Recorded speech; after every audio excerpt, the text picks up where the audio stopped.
कैसे हैं आप सभी का स्वागत है अकाउंटिंग में। आज इस वीडियो में हम डिस्कस करेंगे जीएसटी के बारे में।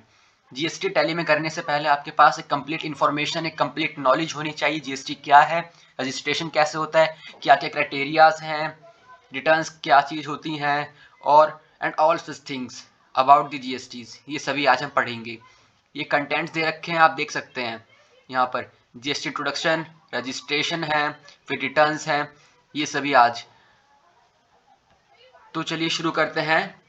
पहला दे रखा है जीएसटी इंट्रोडक्शन।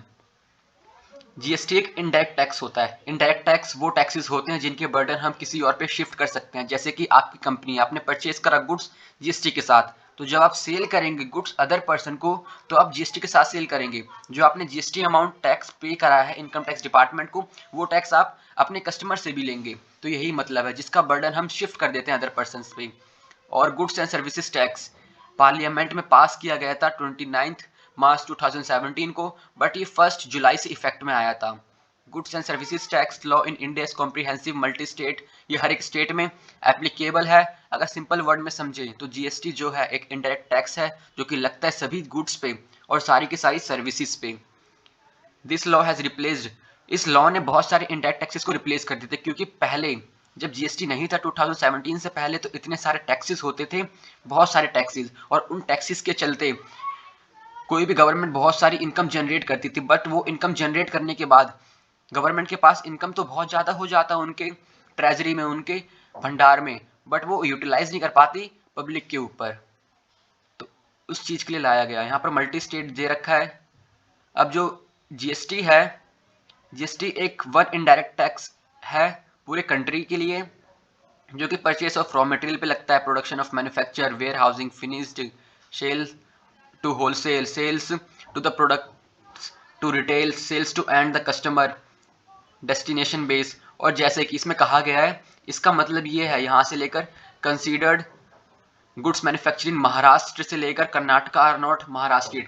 ये कह रखा है अगर आप एक अदर स्टेट में है, जैसे कि मान लो आप उत्तर प्रदेश में है और आपने सेल्स किया है किसी और कस्टमर को जो रहता है मुंबई में, महाराष्ट्र में, कर्नाटका, तमिलनाडु, तो इसका मतलब है कि जब आपको वो अमाउंट पे करेगा, तो अमाउंट आपको पे करेगा गुड्स का भी, जो गुड्स आपने सेल किया उसको, साथ ही साथ वो अमाउंट पे करेगा आपको जीएसटी का भी। और जब आप परचेज करेंगे, मान लो आप दिल्ली में रहते हैं, परचेज कर रहे हैं जम्मू कश्मीर से, या फिर दिल्ली से परचेज कर रहे हैं आप कोई भी मटेरियल, तो आपको अमाउंट के साथ साथ जीएसटी भी पे करना पड़ेगा। अब इसका मतलब ये नहीं कि आप सेल्स कर रहे हैं तो आपको जीएसटी मिलेगा, वो आपकी इनकम है, नहीं, वो लाइबिलिटी बन जाएगी आपकी, आपको पे करना पड़ेगा गवर्नमेंट को। अगर पे नहीं करेंगे तो भाई गवर्नमेंट ऐसी तैसी कर देगी आपकी।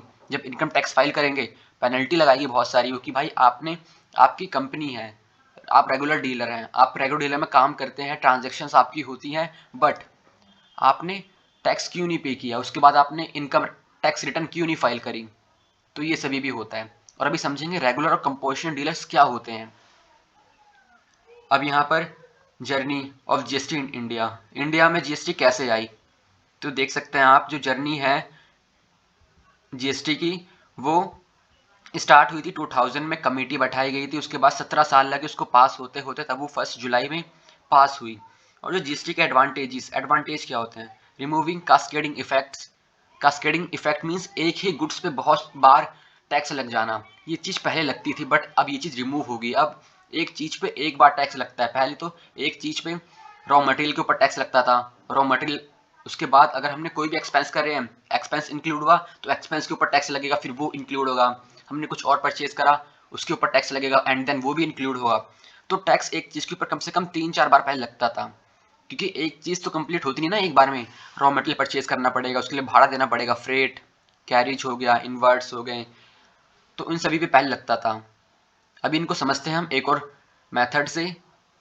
हायर थ्रेशोल्ड्स ऑफ रजिस्ट्रेशंस के अंडर बहुत सारे अब डीलर्स आ गए जिनको बहुत सारे बेनिफिट्स मिलने लग गए। कंपोजिशन स्कीम्स भी होगी स्मॉल बिजनेसेस के लिए। कोई कोई होते हैं बिजनेसमैन जो स्मॉल सिर्फ एक एक्सटेंट तक होते हैं। अब कोई कोई होते तो बहुत बड़े होते हैं, जैसे टाटा हो गए, बिरला, अंबानी, है ना, अडानी।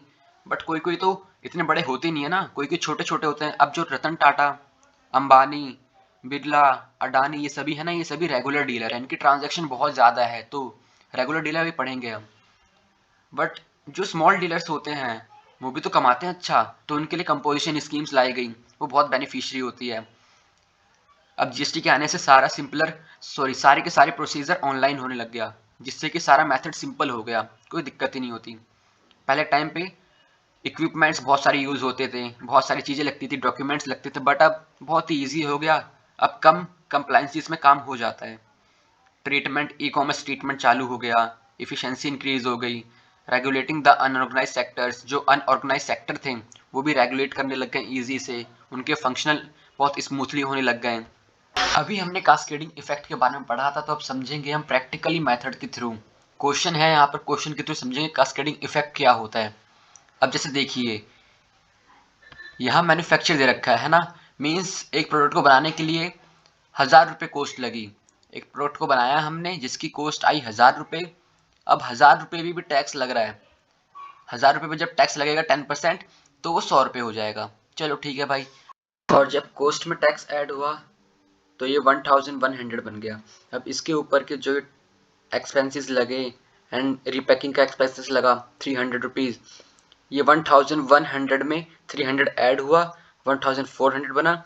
एंड देन उसके बाद इस पे भी अब 10% टैक्स लगेगा, तो 1400 हुआ। एंड देन अगेन जो कॉस्ट आई, नई कॉस्ट आई है, इस नई कॉस्ट पे अगेन ये टैक्स ऐड होगा, फिर ये न्यू कॉस्ट बनेगा। अगर इसके ऊपर कोई और अदर एक्सपेंस होता है, जैसे कि अदर एक्सपेंस हुआ रिटेल एडवर्टाइजमेंट का, एडवर्टाइजिंग करा सेल्स के लिए, तो इस पे वो वाला कॉस्ट ऐड होगा। अब जब कैश कॉस्ट ऐड होने के बाद आया 2040 रुपीज़, अब इसके ऊपर अगेन लगेगा टैक्स। अब 10% टैक्स लगा, अब ये दोबारा से उसमें ऐड होगा। तो इस तरह से अर्लियर टाइम में बहुत सारे टैक्स कलेक्ट होते थे, गवर्नमेंट की ट्रेजरी फुल्स होती थी, बट वो समझ नहीं पाते थे कि किस जगह पर यूज़ करें अपने वो इन पैसों को।